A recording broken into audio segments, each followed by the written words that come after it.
महाराष्ट्रामध्ये वारीची शेकडो वर्षाची परंपरा आहे.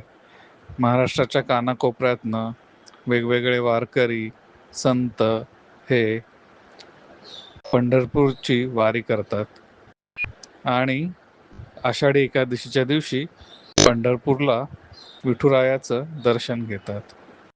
ही वारी म्हणजे एक भक्ती मार्गाचंच प्रतीक आहे. जसा वारीचा मार्ग किंवा रस्ता हा निर्गुण असतो, निराकार असतो. तो रस्ता कधी कोणाला म्हणत नाही की तुम्ही माझ्यावरनं चाला म्हणून, पण त्या रस्त्यावरनं चालणाऱ्याला पांडुरंग भेटत असतो. तशाच प्रकारे भक्ती मार्गावरनं चालणाऱ्या माणसाला आत्मज्ञानाची प्राप्ती होत असते. तोही रस्ता कोणाला सांगत नाही की तुम्ही माझ्यावरनं चाला. त्या रस्ता अजिबात आकर्षक नसतो किंवा त्या रस्त्यावरती वेगवेगळ्या प्रकारचे लाभ, लोभ चिन्ह असं काही दिसत नाही. तो निर्विकार असतो. म्हणून विरक्तीचा पण रंग भगवा असतो, जो रंग, ज्या रंगाचा झेंडा घेऊन वारकरी चालत असतात. या मार्गावरती चालणारा, या मार्गाचं मार्गदर्शन करणारा जो गुरु आहे, तो गुरु मात्र भेटणं आवश्यक आहे. आता एखाद्या चौकामध्ये तुम्ही उभे आहात आणि तुम्ही तिथे बसलेल्या एखाद्या निवांत बसलेल्या, दात करत बसलेल्या माणसाला विचारलं की हा रस्ता कुठे जातो, तुम्हाला कुठे जायचंय, असं त्यांनी प्रश्न केला, तर एक जण म्हणतो की मला भरपूर संपत्ती मिळवायची, तर तो तुम्हाला एक वेगळा रस्ता दाखवतो. एक जण म्हणतो की मला भरपूर भौतिक सुखांची प्राप्ती करून घ्यायची, तर तो तुम्हाला दुसरा मार्ग दाखवतो. आणि एक जण म्हटला की मला आत्मज्ञानाची प्राप्ती करून घ्यायची, तर तो हा भक्ती मार्ग दाखवतो. आणि महाराष्ट्रामध्ये बहुतेक लोकांनी ह्या भक्ती मार्गाचा मार्ग निवडलेला आहे, वर्षानुवर्ष निवडलेला आहे. त्यामुळे कितीही संकट आले, कितीही अडचणी आल्या, तरीही त्यांच्या मनातलं समाधान हे कमी होत नाही. कारण हे समाधान हे परमेश्वर प्राप्तीने मिळालेलं आहे. त्यामुळे ते इतर गोष्टींच्या येण्याने किंवा जाण्याने त्यांना फारसा फरक पडत नाही. इतर देशांनी किंवा समाजात इतर देशांनी भौतिक प्राप्तीमध्ये फारच प्रगती केलेली आहे.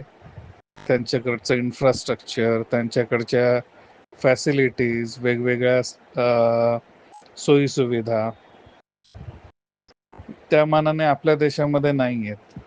तरी पण आपल्या देशामधली लोक समाधानी आहेत, कारण त्यांचा जो हा कल जो आहे तो भक्ती मार्गाकडे आहे, नामस्मरणाकडे आहे. त्याच्यामुळे आता या बाबतीत प्रत्येकाचे दुमत असू शकतात की भक्ती मार्ग योग्य आहे की भौतिक प्रगती करणं योग्य आहे, किंवा दोघांचा काही मध्यम मार्ग आहे का. परंतु आपण असं खात्रीने म्हणू शकतो का की ज्याच्याकडे सगळी भौतिक सुख आहेत तो माणूस सुखी आहे. म्हणजे एखाद्याकडे जास्त पैसा आहे किंवा जास्त मोठं घर आहे, गाडी आहे, बंगला आहे, तो माणूस इतरांच्या तुलनेमध्ये माझ्याकडे जास्त आहे ह्या भावनेने खुश असू शकतो, पण ते खरंच सुख आहे का, हा एक विचार करण्यासारखी गोष्ट आहे. आणि ज्याला आत्मज्ञानाची प्राप्ती झाली आहे त्या माणसाला त्याचं स्वतःचं खरं सुख माहिती असतं. त्यामुळे बाह्यकारी बघून कोणताही माणूस किती सुखी आहे किंवा दुःखी आहे हे ठरवणं फार कठीण आहे.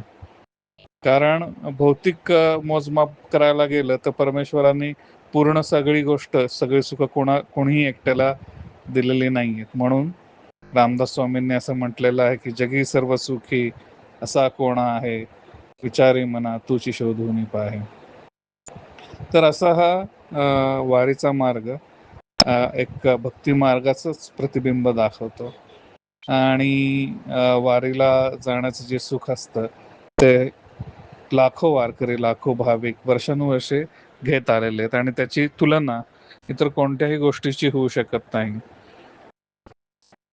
म्हणजे कोकणात गौरी गणपतीसाठी जाणारी लोक आणि 10 दिवस गणपतीचा उत्सव सर्व काही विसरून करणारी लोक, त्यांचं सुख आणि या वारीला जाणाऱ्या लोकांचं सुख हे एकच आहे. तो आनंद वेगळाच आहे, विरळाच आहे आणि तो अनुभवण्याचीच गोष्ट आहे.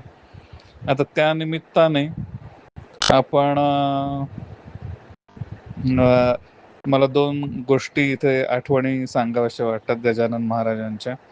गजानन महाराज पण वारीला यायचे. 1-2 वेळा ते आले होते किंवा जास्त वेळाही आले असतील. कारण ते जी शेगावची मंडळी होती, हरी पाटील आणि इतर त्यांचे जे गावातले लोक होते, त्यांचं परमभक्त भास्कर, हे सगळे मिळून वारीला यायचे. आणि त्याचे 2 घटना मला प्रकर्षाने जाणवतात. आणि परमेश्वराचं प्रेम किंवा संतांचं प्रेम हे कसं असतं साधकांवरती किंवा त्यांच्या भक्तांवरती किंवा आजूबाजूला असणाऱ्या लोकांवरती, ते या 2 घटनांतनं जाणवतं. तर त्यांचा जो एक समूह होता, जे लोक पंढरपूरला गेले होते वारी बघायला, तर त्याच्यामध्ये एक मनुष्य होता ज्याची इतर लोकांशी चुकामुक झाली. तो बराच वेळ त्यांच्या ज्या ठिकाणी ते उतरले होते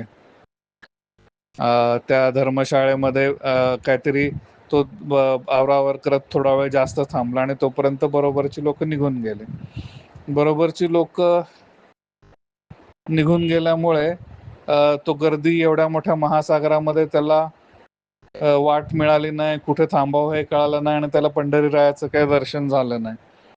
सगळे लोक जेव्हा परत आले, गजानन महाराज पण त्यांच्या बरोबर होते, तेव्हा सगळे लोक त्याला हसायला लागले. एवढं करून वारीला आला पण दर्शनाला नाही आला. इथले जे आजूबाजूला स्टॉल लागलेले आहेत किंवा काही विक्रीची दुकानं लागली, त्याच्यामध्येच हा जत्रेतच भरकटला आणि याला काही विठुरायाचं दर्शन झालं नाही. मग एवढा लांब कशाला आला हा? एवढं म्हणजे त्याला जर विठुरायाचं दर्शनच घ्यायचं नव्हतं तर. आणि तो रडवेला झाला आणि त्याचं ते रूप बघून गजानन महाराजांना फार वाईट वाटलं. संतांचं हृदय फार दर्याद्र असतं, त्यांना वाईट वाटलं. त्यांनी त्याला जवळ घेतलं. ते म्हटले, का रे तू का नाराज झाला असता? तो रडवेला होऊन म्हणतो की मी एवढ्या लांब आलो पण मला विठुरायाचं काही दर्शन झालं नाही. तर ते म्हणते ठीक आहे, तू डोळे मीट. म्हणून ते डोळे मिटतो आणि महाराज त्याच्या समोर उभे राहतात आणि डोळे उघडायला सांगतात आणि डोळे उघडल्यावरती त्याला विठोबाच्या मूर्तीचं दर्शन होतं आणि तो खूप हरखून जातो, तो खूप खुश होतो आणि खूप आनंदी होतो. आणि इतर लोक येतात आणि मग गजानन महाराजांना म्हणतात की त्याला जसं दाखवलं विठुरायाचं दर्शन तसं आम्हाला पण द्या म्हणून. तर गजानन महाराज म्हणतात की तुम्ही पहिले त्याच्यासारखं मन शुद्ध आणि निर्मळ करा. त्याला जी आस लागली होती विठोबाच्या दर्शनाची ती तुम्हाला लागली तर मी तुम्हाला तसं दर्शन देईन. तर अशा संतांचा चमत्कार असतो. नंतर एका वर्षी काय झालं होतं, गजानन महाराज आणि त्यांचे सगळे जे भक्त मंडळी किंवा त्यांच्याबरोबर जे शिष्यगण होते ते पंढरपूरच्या वारीला गेले होते. आषाढी एकादशी झाली, दर्शन झालं सगळ्यांचे आणि तिथे नेमकी प्लेगची साथ आली आणि लोक खूप पटापट मरायला लागले. तर सरकारने आदेश दिला की पंढरपूर तुरंत खाली करा, पटकन खाली करा म्हणून. आणि सगळे लोक मग गाड्या भरून भरून जायला लागले.